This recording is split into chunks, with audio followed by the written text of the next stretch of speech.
Hello students, आज हम explain करेंगे अबाउट ज्योमेट्रिकल आइसोमेरिज्म। जैसा कि नेम से इंडिकेशन मिलती है, ऐसा आइसोमेरिज्म जो different geometry, different spatial arrangement of atom की वजह से अराइज होता है, उनको कहा जाता है ज्योमेट्रिकल आइसोमर्स। और ये फिनोमेना कहलाता है ज्योमेट्रिकल आइसोमेरिज्म। तो डिफाइन करते हैं पहले। The isomerism which arises due to difference in spatial arrangement of atoms or groups about the double bonded carbon atoms is called geometrical isomerism। और जो आइसोमर्स हम क्या कहलाएंगे? Geometrical isomers. एक्सप्लेन करने के लिए पहले हम इसकी टाइप्स लेते हैं, फिर स्ट्रक्चर से हमें सारा ये क्लियर हो जाएगा। दो टाइप होती है। फर्स्ट टाइप है cis isomer, the isomer in which similar atoms या groups are present on same side of carbon double bond is called cis isomer। Example देखें, स्ट्रक्चर देखें इसका। यहाँ ये कंपाउंड है जिसमें कार्बन डबल बॉन्ड है। एक हमें पहले और रीजन क्लियर हो कि ये आइसोमेरिज्म आता क्यों है। ये हम पहले एक्सप्लेन कर चुके हैं कि कार्बन सिग्मा बॉन्ड है, उसके अबाउट फ्री रोटेशन पॉसिबल है। लेकिन अगर कार्बन के बीच में डबल बॉन्ड आ जाएगा तो फ्री रोटेशन नहीं होगा। तो ये आइसोमेरिज्म अल्कीन्स में ही अराइज होता है, क्योंकि अल्कीन के अंदर कार्बन डबल बॉन्ड है और उनके अबाउट डबल बॉन्ड के अराउंड फ्री रोटेशन पॉसिबल नहीं होता। तो यहाँ कार्बन डबल बॉन्ड है, इसके साथ जो एक जैसे एटम या ग्रुप ऑफ एटम हैं, अगर वो एक साइड में है, सेम साइड में, तो उसको सिस बोलेंगे। कंपाउंड क्या है? ब्यूटेन। यहां पर एक जैसे एटम सेम साइड में है तो उसको हम क्या करें? सिस। और एक जैसे एटम या ग्रुप ऑफ एटम आमने सामने हो, ऑपोजिट साइड में हो, तो उसे कहा जाएगा ट्रांस आइसोमर। तो ये जो आइसोमेरिज्म है, ये किस वजह से अराइज हुआ? Due to difference spatial arrangement, यानी कि जो एटम का अरेंजमेंट है वो इन दोनों कंपाउंड में डिफरेंट है, दोनों के अंदर स्ट्रक्चर सेम है। तो ये जो ज्योमेट्रिकल आइसोमेरिज्म है, ये स्टीरियो आइसोमेरिज्म की ही एक टाइप होती है। अब कंडीशंस आती है किन कंपाउंड्स में ये अराइज होता है। हम 11th क्लास के लिए ये बता रहे हैं, तो यहां सिर्फ हम अल्कीन्स की बात कर रहे हैं। तो कंपाउंड के अंदर कम से कम, मॉलिक्यूल के अंदर कम से कम क्या होना चाहिए? Double bond. मॉलिक्यूल में पहली कंडीशन क्या होनी चाहिए? एक कार्बन के बीच में डबल बॉन्ड होना चाहिए। और दूसरी, दोनों double bond, each doubly bonded atom, दोनों जो डबल बॉन्ड के एटम हैं उनके साथ दो डिफरेंट एटम या ग्रुप ऑफ एटम होने चाहिए। इस कार्बन के साथ ये दो डिफरेंट हैं, इसके साथ ये दो डिफरेंट हैं। अगर दोनों एटम ये एक जैसे हैं तो फिर ज्योमेट्रिकल आइसोमेरिज्म अराइज नहीं होगा।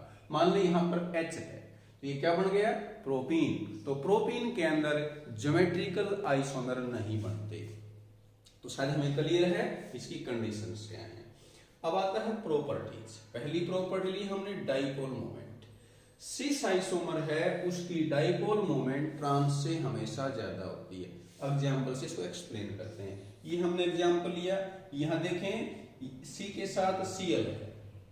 हमें पता है CCl बॉन्ड है, उसमें C पे पॉजिटिव चार्ज है, Cl पे नेगेटिव, क्योंकि क्लोरीन की इलेक्ट्रोनेगेटिविटी ज्यादा है और डाइपोल मोमेंट की डायरेक्शन पॉजिटिव से नेगेटिव की तरफ होती है। तो सिस ट्रांस में देखिए क्या फर्क है।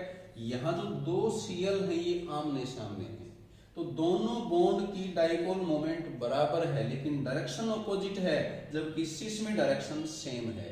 तो सेम डायरेक्शन होने से CCl बॉन्ड की जो डाइपोल मोमेंट है वो यहाँ पर तो ऐड हो जाएगी, तो डाइपोल मोमेंट की कोई पर्टिकुलर वैल्यू आ जाएगी। जैसे यहाँ पर 1.85 D है, D इसकी यूनिट होती है, dy बोलते हैं इसको। लेकिन यहाँ क्योंकि दोनों Cl बॉन्ड की डाइपोल मोमेंट एक दूसरे के ऑपोजिट है, तो एक दूसरे को कैंसिल कर देगी। तो ट्रांस में डाइपोल मोमेंट क्या आ गई? 0। लेकिन ये जरूरी नहीं है कि सभी ट्रांस में डाइपोल मोमेंट 0 आएगी। एग्जाम्पल एक और दिखाया मैंने। यहाँ क्योंकि जो दो ग्रुप आमने सामने हैं वो एक जैसे नहीं है, अगर ये एक जैसे होंगे तो डाइपोल मोमेंट जीरो ही होगी, लेकिन एक जैसे नहीं है तो उस केस में कुछ डाइपोल मोमेंट बच जाएगी, क्योंकि दोनों एक दूसरे को कैंसिल नहीं कर पाएंगे।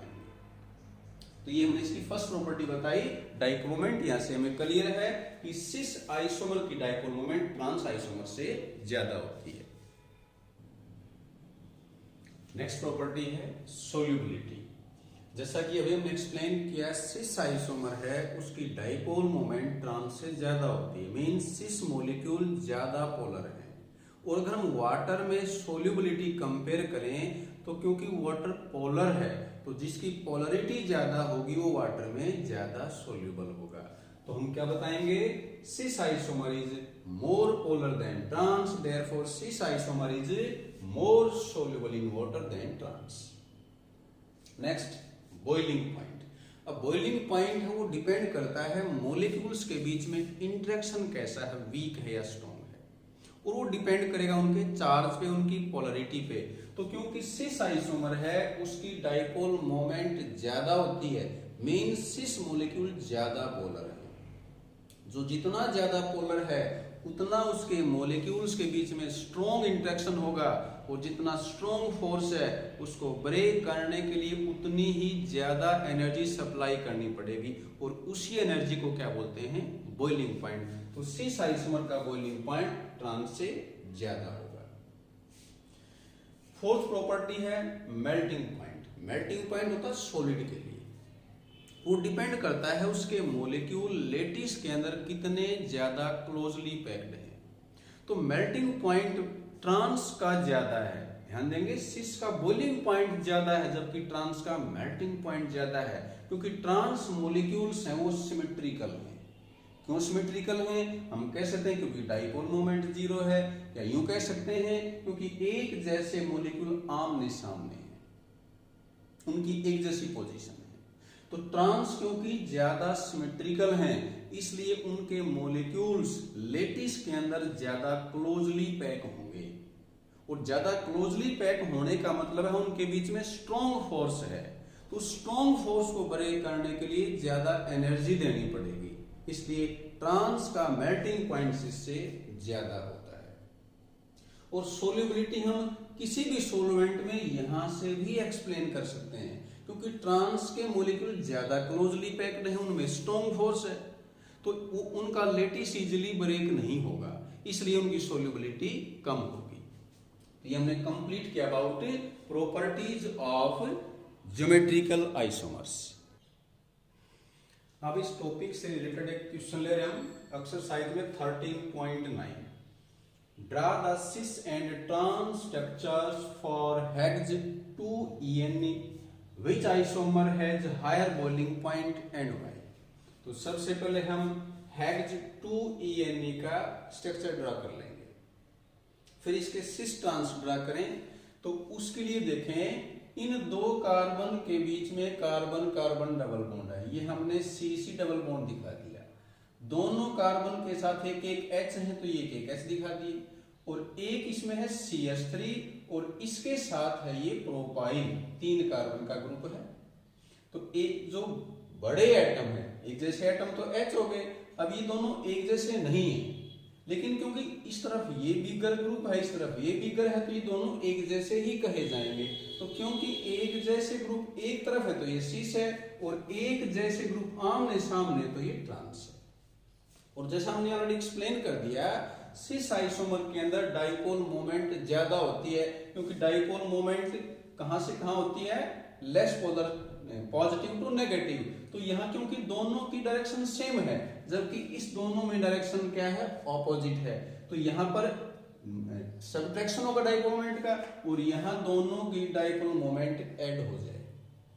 तो क्योंकि सिस ज्यादा पोलर है, और जो ज्यादा पोलर है उसके मॉलिक्यूल्स के बीच में स्ट्रॉन्ग मॉलिक्यूलर फोर्स होगा, और स्ट्रॉन्ग फोर्स को ब्रेक करने के लिए ज्यादा एनर्जी सप्लाई करेंगे। तो यहां से हमें क्लियर है सिस का बॉइलिंग पॉइंट ट्रांस से ज्यादा होगा। तो ये कंप्लीट है अबाउट ज्योमेट्रिकल आइसोमेरिज्म।